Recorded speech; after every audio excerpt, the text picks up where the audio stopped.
All right, well, let's hear the thoughts of what Arne, who's been speaking to Liam McDevitt. Arne, job done. For the performance you saw from your team tonight. I was happy with the goals we scored. Were nice goals, but I think it was far too long a game that was tight, because 2-0 up, then giving a goal away like that made it difficult till 5-10 minutes before the end. Difficult in the sense of another one bad moment, and it could have been 2-2. So yeah, good goals, but again, not enough chances from all the ball possession we had. Just had the Barnsley manager Connor in there. He said he felt like it was disrespectful from Szoboszlai there. It's a mistake, but what's your take on it? What does he mean with disrespectful? He said he didn't think he would do it in a Premier League game to try and backkill the ball like that. So I just wanted to get your thoughts on it and how you reacted at half-time. I don't think you should do that in an FA Cup game or a League Cup game, or in a friendly game, or in a training session. So it's a weird choice, and I also have my opinion about it, but I prefer to keep that to myself and speak about that with Dom. Positives, the goals you scored today and the nature of them. Florian Wirtz, he's really starting to click at the moment. You were happy with he came on and made such a good impact to your team? Yeah, if you come in for half an hour, I think, and you have a goal and assist, and a few other good moments, then you can definitely say he brought something to the team, something creative, and that was what we in general need, but what we needed today as well. Set your intention out with the squad today. This is a competition that you and your squad of players are going to take seriously, isn't it? Yeah, no, definitely, but there was also no other choice, because I wasn't able to play 11 other players because I don't have. Yeah, then I have to take the under 21s or the 18 players. But you could see today that you have to respect this competition. You have to respect Barnsley, because even with large part of our starters, and in the end almost all our starters, they made it really difficult for us.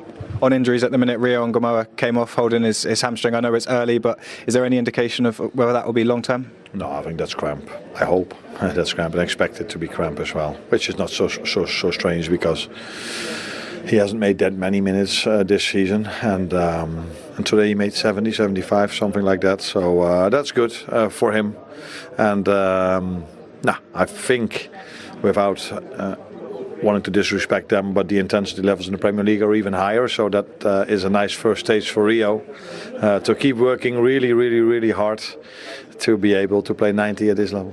Arne, well done. Take care. Cheers. He's certainly an honest manager, isn't he? Very honest assessment. Yeah, very honest analysis there, and rightly so. Will keep the frustrations in house regarding Dominic Szoboszlai, but also the analysis about Rio in regards to playing 90 minutes, and we spoke about that before the game. We're excited by the talent, we can all see it, but it's a different prospect when you have to perform and have to make the right decisions for 90 minutes. The level of concentration that's needed will lead to elements in your body breaking down like fatigue. I think he saw the game like most people, really comfortable. The Dominic thing, he said he's not happy with it. You can clearly see that, and Conor Hoolahan wasn't happy with it at all. Lack of creativity, which he said until the final 5 to 10 minutes. Got the victory, but there'll be plenty to take from it and plenty to learn from the manager. Well done, one place to start. You know you can hit them, 30 yards out, top corner, it's not bad, is it? Yeah, finally I got to my position, and yeah, I didn't really think much if I have a chance to shoot, so I just take the chance and shot it, and finally hit it also good. Look, I've got to ask, a few moments later, one to forget. How did that go down at half-time with your manager and your teammates? Yeah. Sorry for the team again. I made it hard for us with an easy mistake, I would say. But yeah, football happens. We move on, and we take the next round. In the end, job done. You set your stall out today with the intention, a strong team to win this competition. First step on the road today. Of course. We wanted to show that we take it seriously. Anyways, anybody plays. I think we always take it seriously, but we showed again today that we need the whole squad. The new guys came in who didn't play maybe as much as the others, but again, they showed also quality, and we need everyone. On those news guys, Florian Wirtz today gets his goal, gets his assist. Where is this squad at? How far from being the best version of Liverpool are you? Wow, good question. I think we need a little bit more time together to get to know each other better. from the summer on, I think we developed a lot, and all the new guys settled in very well, I think. But you need to ask them first of all. Yeah, I'm happy for Flo as well, for Hugo as well, and for all of the guys. Well, 11 unbeaten, but good to get a win here at Anfield. Of course. This was also for the fans. Yeah, we move on. Done, well done. All the best. Cheers. Performance that they've seen from Liverpool tonight, Macca? Probably not. Happy with the result, of course, like most people are, but I think the performance, they would have expected it to be more dominant, a bit more progressive in their play, a bit more creative. That's, you know, that you're picking holes into them. They've won 4-1 and they're through to the next round. Yeah. But you still, you know, as I said afterwards, if they're going to win this trophy, they're going to have to improve immeasurably. That performance is not good enough to lift the trophy when they play better opposition. They're going to have to play a lot better than that when they play Brighton here in a couple of weeks. But they got the right result and they've scored 4 at home. So you can't go overboard on it too much. On the criticism, sorry. Yeah, there's one thing we do love to see, it's good goals. And we did see some of those tonight, starting with Dominic Szoboszlai. Yeah, definitely. Outstanding finish, a great strike, something that we've seen him do earlier throughout the season. So that element wasn't surprised. But probably a little bit lack of creativity in the first half, and this was the moment of brilliance. And for me, it come against the run of play. He picks up the ball and no one closed him down, and he spoke after the game that as soon as he's seen the goal, he was going to strike, and it's as clean as you're going to see. You just don't stop those, do you? No, it was a wonderful strike, and we've seen him hit the ball. I mean, this free kick against Arsenal, he has all kinds of movements on it, and there's only a certain type of player who can strike a ball like that. I certainly couldn't strike a ball like that. I don't know whether Joleon could, but he's a special talent who can do that. So it was nigh on unstoppable. And then when Frimpong's to yourself, right, relax now, let's make it 3, let's make it 4, and make it a nice, comfortable evening. And the Frimpong goal was a lovely goal. Again, creative, getting the ball wide into the Salah position as such, cuts in on his left foot. He wants to go right, but cuts in left this time, gets a shot away, immense power, goalkeeper no chance. 2-0 up, and you thought, like, relax. Let's get a load of confidence out of it. Let's rest players at half-time, if need be. Definitely, this would have been the scoreline they would have anticipated. Yeah. Whether this is the way they wanted to score, who knows, but they would have anticipated being up 2 goals at half-time. But then to go in with a 1-goal lead from a slightly naive bit of play from Szoboszlai would be frustrating. A slightly naive bit of play, is that what we're going with here? Being polite. Yeah. Being polite, because at the end they're talking to Liam, he didn't exactly say why he made that decision as to what he did, but as you said, you didn't feel that he would do this if they were playing Arsenal. I think as an ex-footballer, and me and Joleon are, of course, you just wonder how on earth that came into his mind. That is so alien to anybody playing football professionally at the highest level, to try and backheel it on the edge of your 6-yard box to a goalkeeper who's not expecting it while you're getting closed down by Adam Phillips and you're going away from goal. He could have done anything, kicked it into the Kop, kicked it into the Kenny Dalglish stand, anything he wants, and he chose that. And that for me is the weirdest thing to comprehend. Fair play to Adam Phillips. Love the fact that he got a goal in front of the Kop. He worked hard, kept on travelling. He could have easily given on that Szoboszlai run, but he kept on going and he got his rewards. But I'm still incredibly confused in what was going through his mind at that particular time. Yeah, and only he will know. And if we asked him direct questions, maybe he answered it. But again, he's done ever so well, trapped the run, and now I'm seeing it.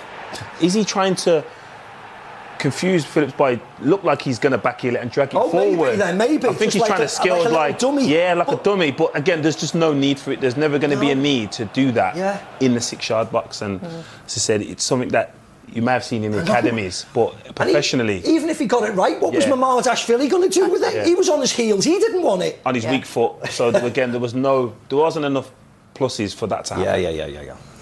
2-1 at the minute, then there is a penalty shout. Yeah. You both have different opinions, and I say you in terms of Ali McCoist and yourself. I'm with Joleon. Coisty and Darren Fletcher changed their minds because they thought first it was a foul with the feet. Yeah. And then if you see Szoboszlai's yellow boot, he kicks it there. And then they changed their mind to say it's a pull on the shirt. So the pull on the shirt for me is nothing. He's fallen over, he's off balance. The only question, did Szoboszlai kick the ball? And the answer was yeah. So it is not a penalty for me whatsoever. He's off balance there, clearly. Forget the pull of the shirt. He kicks the ball, Szoboszlai. And no penalty, not at all for me. Yeah, you have a stronger argument if you say he pushes him in the back. But again, there's not enough contact. There definitely touches the ball there. So initially, there was arguing or debating. It'll be very interesting to see what Conor Hourihane thinks. Yeah. I get the fact that he's angry. I get the fact that he's upset. But I think initially everybody thought... He's kicked him. He's kicked him. Clearly got a definite penalty. But I'm not giving a penalty for the pull of a shirt. No chance, I'm sorry. Well, there's no VAR until the 5th round in the FA Cup, so... I wouldn't have given that anyway. Yeah, right. I don't think it's a clear and obvious error, regardless of what happened. So, yeah, I'm not surprised he didn't give it. And as a defender, yeah, I'm thinking that's harsh. That's why I don't trust Fletcher or McCoy. That's why the pair of them are wearing glasses up there. Yeah, magnifying glass out. Florian Wirtz, interesting from him tonight. What do you make of his performance? Because he scored a goal, but he also had a terrible miss just before that. Again, similar to Szoboszlai, the technique he used was strange to me. This is a technique you use if you're high on confidence and you've scored numerous goals. So to actually attempt that, that is an outrageous attempt, considering he needs goals, he needs assists, he needs moment in front of the goal. And as I said, thankfully he did go on to score and get an assist, but it's a poor attempt. I'm the same. I have no. He's an incredibly talented boy and he does things that other people can't do. But to go with the outside of your right foot, when if he went with his left foot, it's a certain goal. But the outside of his right foot, he's leaning back and it's almost, he's hitting on the half volley, so he couldn't control it. Where this, he knows exactly what he's doing. Gets it onto his right foot, opens the goal up, and he's whipping it into that far corner. Beautiful goal. Really, he should have finished with 2 assists, and everybody's saying what an incredible player he is. But you're almost focused on his miss and you think, at 2-1, why is he doing that? But in effect, it doesn't matter now, does it? He's trying something out and he'll probably won't do that again. Arne had to turn to the bench tonight and he did bring on the big guns, so to speak, didn't he, Jolene? Well, he had to bring on players through injury as well. Some of them wasn't all down to performance, but yeah, he probably ended with more players than he would have anticipated to. But this, again, great break. These aren't the type of goals we would have considered Liverpool having to score. We probably higher up the pitch, more sustained attacks, more sustained pressure, but can't take nothing away from the ball, the run, the timing of it all, and the technique used in all elements here. So this is a fine, well-worked goal. Yeah, that's just class, isn't it? You know, quick play, quick movement from Wirtz, in and out. First time ball on a play to Ekitike, he doesn't have to break stride. That's lovely, that's exactly what we should see. Good to see him back scoring front of goal, considering he's been out. Yes, they've lacked creativity and Cody Gakpo's done well over the last couple of days, led the line on his own, but without Isak, without Ekitike and without Mo, it's told. So great to see them back, and the sooner we get Mo back, I know he's got Senegal in the semi-finals, we wish him all the best, but he's in really good form for Egypt, so the sooner they get bodies back up front, it'll help them out.